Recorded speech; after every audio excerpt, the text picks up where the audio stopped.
Assalamualaikum warahmatullahi wabarakatuh. Hai teman-teman. Di sini kelompok 1 akan menjelaskan sistem pakar kepribadian MBTI dengan menggunakan metode forward chaining untuk seleksi calon karyawan.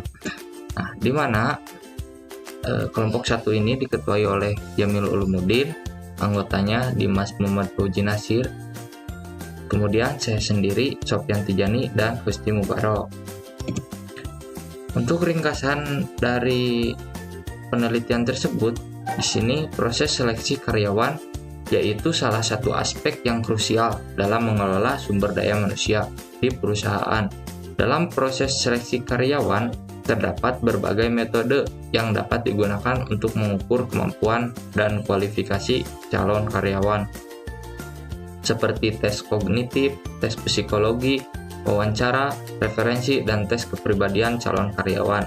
Salah satu teori pengelompokan kepribadian individu yang paling tua dan terkenal di dunia yaitu Myers-Briggs tipe indikator atau yang sering kita sebut MBTI. Namun dalam perkembangan pesat, ilmu pengetahuan teknologi, peralatan, dan aplikasi mudah dipelajari serta dimanfaatkan sebagai sarana pembelajaran semakin berkembang. Sistem pakar merupakan salah satu produk yang dihasilkan dari perkembangan teknologi saat ini. Berdasarkan permasalahan tersebut, penelitian ini bertujuan untuk mengembangkan sistem pakar kepribadian MBTI dengan menggunakan metode forward chaining untuk seleksi calon karyawan. Hasil penelitian ini diharapkan dapat membantu pihak HRD dalam mengidentifikasi tipe kepribadian si calon karyawan tersebut dan menentukan apakah layak atau cocok untuk posisi yang akan dilamar tersebut.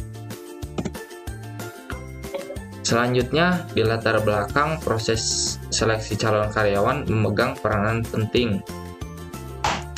Nah, MBTI ini merupakan salah satu teori pengelompokan pribadi individu yang dikembangkan oleh Carl Jung.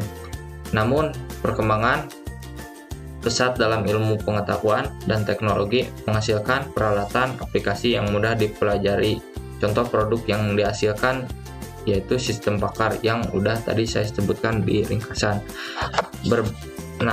Berdasarkan permasalahan tersebut, mengidentifikasi tipe kepribadian MBTI calon karyawan dengan sistem pakar menjadi suatu tantangan. Penelitian ini bertujuan mengembangkan sistem pakar MBTI dengan metode forward chaining untuk membantu pihak HRD dalam mengidentifikasi tipe kepribadian calon.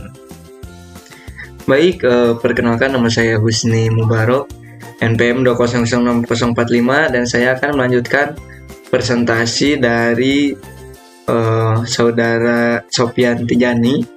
Nah, di mana saya akan membahas tentang masalah penelitian, di mana penelitian pertama yang dilakukan oleh Laksono dan Astuti pada tahun 2020 menerapkan metode forward chaining dalam pengumpulan datanya, melakukan wawancara, observasi, dan studi pustaka. Hasilnya, penelitiannya yaitu aplikasi sistem pakar tes MBTI dengan presentasi kelayakan pengujian oleh pakar sebesar 92,5%. Penelitian kedua dilakukan oleh Wibowo pada tahun 2022 menggunakan metode forward chaining serta ini faktor dan kepribadian DISC, menghasilkan tingkat akurasi 90% dari 20 data uji coba yang digunakan dan nilai kepercayaan dengan tingkat akurasi 93,33%. Penelitian ketiga dilakukan oleh Sitorus et al. Pada tahun 2022 dalam tes kepribadian MBTI menerapkan metode Naive Bayes. Penelitian tersebut melakukan percobaan pada pendidikan dan menghasilkan pendidik memiliki kepribadian ISFJ dengan tingkat probabilitas ekstrovert 28,3%, sensing 33,1%, feeling 27,67%, judging 28 Berdasarkan rujukan penelitian sebelumnya yang relevan, kekurangan telah teridentifikasi dan solusinya adalah menerapkan basis pengetahuan Robert G. Harvard pada penelitian ini sebagai kebaruan. Menggunakan kebaruan ini diharapkan dapat meningkatkan kualitas penelitian dan memberikan kontribusi yang signifikan dalam pengembangan penelitian selanjutnya. Urgensitas penelitian. Pertama, bagi masyarakat diharapkan dapat mengetahui informasi umum terkait proses perancangan, basis pengetahuan dan pengimplementasian metode forward chaining untuk sistem pakar kepribadian MBTI dalam seleksi calon karyawan. Bagi perusahaan, diharapkan dapat pemahaman dalam pengambilan keputusan terkait seleksi karyawan yang lebih tepat. Bagi peneliti, diharap dapat memberikan kontribusi pada pengembangan sistem pakar dalam bidang psikologi dan kecerdasan buatan secara umum. Assalamualaikum warahmatullahi wabarakatuh. Di sini saya Dimas ingin melanjutkan pembahasan tentang metode penelitian yang digunakan pada sistem pakar kami. Nah, di sini kami menggunakan metode penelitian, metode Expert System Development Life Cycle ya, di mana memiliki 3 flowchart penelitian. Yang pertama itu akuisisi pengetahuan pakar, yang kedua itu representasi basis pengetahuan, jadi yang ketiga itu mekanisme inferensi. Nah, akuisisi pengetahuan pakar di sini kami bersumber dari kami mengambil dari website personalitypage.com, di mana penelitian kami ini mengangkat pengetahuan pakar, yaitu yang bersumber dari seorang pakar MBTI bernama Robert G. Harvard. Robert G itu merupakan seorang pakar yang kepribadian MBTI di bidang psikolog. Lanjut, basis pengetahuan.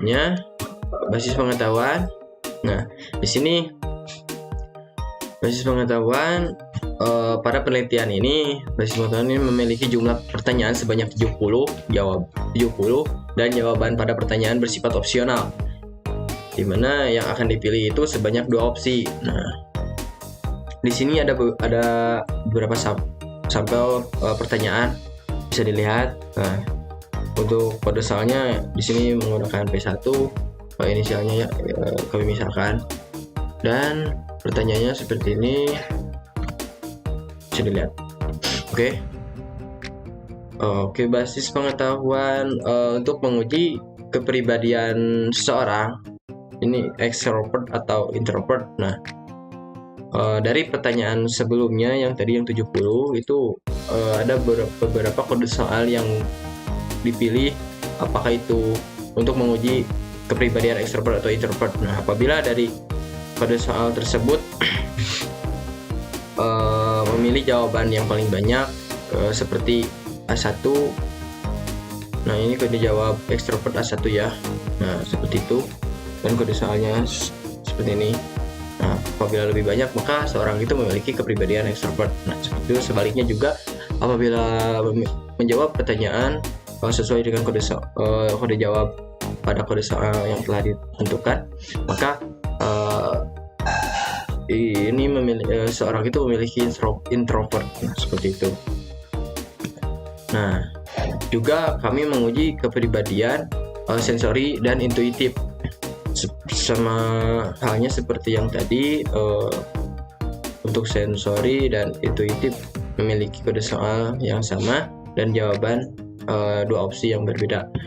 Nah, apabila sama seperti yang tadi, apabila kebanyakan seorang itu memilih jawaban sensori, maka memiliki kepribadian sensori ya, itu. Mungkin terima kasih. Itu penjelasan dari saya. Terima kasih. Saya kembalikan pada teman selanjutnya. Assalamualaikum warahmatullahi wabarakatuh. Di sini saya Jamil Mahmudin. akan melanjutkan pembahasan dari teman saya barusan, yaitu Dimas Muhammad Fauzi-Natsir. Oke, langsung saja ke pembahasan selanjutnya. Nah, di sini basis pengetahuan. Ini adalah sampel dari kaidah kepribadian thinking dan feeling. Nah, di sini merupakan sampel ya, dan sampelnya kelompok kami mengambilnya sebanyak 4 buah. Yaitu dapat dilihat ini dengan kode soal P4, P5, P11, P12. Seperti penjelasan-penjelasan teman saya sebelumnya, sama di antara dua ini, thinking dan feeling, nanti akan dipilih salah satunya mana yang akan menjadi kecenderungan kepribadian thinking atau feeling dengan dilihat dari jumlah jawabannya. Kalau jawabannya lebih banyak memilih opsi thinking, orang tersebut akan tipe kepribadiannya thinking, ataupun feeling, sama juga kurang lebih seperti itu. Kita lanjut ke slide berikutnya. Nah, ini juga sama, kelompok kami mengambil 4 sampel terkait judging atau perceiving. Ini nanti sama akan dijawab pertanyaan-pertanyaannya, kemudian dari pertanyaan tersebut kebanyakan mana memilih soal antara judging atau perceiving. Dan kalau memilih judging ya orang tersebut kalau kebanyakan jawaban soalnya tersebut memilih judging, maka orang tersebut tipe kepribadiannya termasuk judging. Begitupun perceiving sama. Lanjut ke slide berikutnya. Nah, di sini ada mekanisme inferensi. Kelompok kami menggunakan metode Pro Chaining. Nah, dalam pembuatan sistem bakar ini, metode inferensi menggunakan Pro Chaining ya. Menurut Adi Wiharja dan Mahadevi pada tahun 2019, di dalam jurnalnya, Pro Chaining pada sistem bakar merupakan pendekatan data driven. Nah, prosesnya itu dimulai dari fakta awal atau premis yang diketahui, kemudian menguji kebenaran hipotesis, kemudian pendekatan ini juga berbeda dengan backward chaining yang mana dimulai dari hipotesis.